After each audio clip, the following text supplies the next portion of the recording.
الاعتدال دا يضيع يوم بعد يوم. بسبب شنو؟ بسبب غياب العدل، بسبب الظلم. شبابنا اصحوا، لا يجيك ورا يومين هذا يخدعك ببطانية واثنين كارتات مال الموبايل. لا، هؤلاء ظلمة ظلمة. إياهم أن يذكروا علي بن أبي طالب أو عدل علي أو إسلام علي أو نهج علي.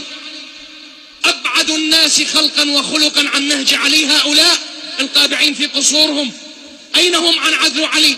كل من خلى أقاربه ووظفهم وخلوا الناس عطالة بطالة. رحت لأوروبا شفت كارثة يا جماعة. أطب الكوبنهاجن أباوع يقولوا لي هذا بيت الوزير الفلاني، أطب الهولندا أباوع يقولوا لي هذا بيت الوزير الفلاني وهذا ابنه وهذا مشروعه، أطب للسويد أباوع هذا بيت الوزير الفلاني أو النائب الفلاني. بعمان استثماراتهم. ماذا أفتهم؟ يعني إحنا شنو؟ فهمونا إحنا شنو هنا؟ دكان؟ العراق دكان؟ كل من متجنس بجنسية وقاعد بدولة ودا يجي يحصل ملاته ويروح، وهي الناس كاتلها الضيم كاتلها الظلم. الفقر وصل مرحلة يا جماعة ترى ما ينحكى ما يسولف. وين المليارات؟ مسؤول من المسؤولين يسولف، أنا سمعتها منه يقول من رحت العمان ألتقي بصندوق النقد الدولي أباوع مملكة الأردن، المملكة الهاشمية بالأردن ميزانيتها 9 مليار والعراق 132 مليار سنة. الموضوع وين؟ اللي غثك يقعد من الصبح وشال ايده بالدعاء وقال له إلهي أهلك الظالمين. يا أخي هذا فرج سلوك ديني ساذج. أخي أنت شلون فاهم الإسلام؟ مو صحيح.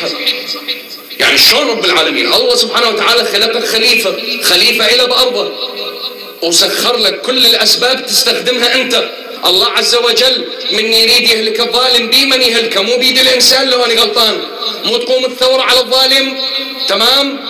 الله سبحانه وتعالى من يريد يعمر الأرض بمن يعمرها، بيد الجن لو بيد الإنسان. الله سبحانه وتعالى من يريد يوجد نظام صالح بيد من يوجده، مو بيد الإنسان لو لا. يعني الإنسان هو خليفة الله بالأرض.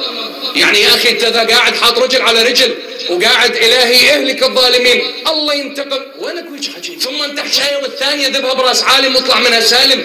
يعني كل اللي يصير يندب بخانه الدين وخانه العمامه. يعني شلون؟ ما بدي افهم. يعني كذا شنو ايوه يعني شنو؟ تريد تترك الانتخابات؟ اذا تركتها معناها تمكنت ذولا راح يبقون بعد اكثر. هي هاي الخطه، وهذا كل الظلم اللي صار والبوق والكذا على مود خليك تروح تنتخب حتى يحبطوك معنويا ما تروح، حتى هم يبقون مسيطرين لانهم عندهم جمهورهم. تمام لو لا؟ كل من عنده ربعه من هسه محضريهم يبقى من يبقى الجمهور العام اللي هو بيده ان يغير. ايدك بايدي المذهب في خطر. شو تقول له؟ اسمعني، قل له انا 3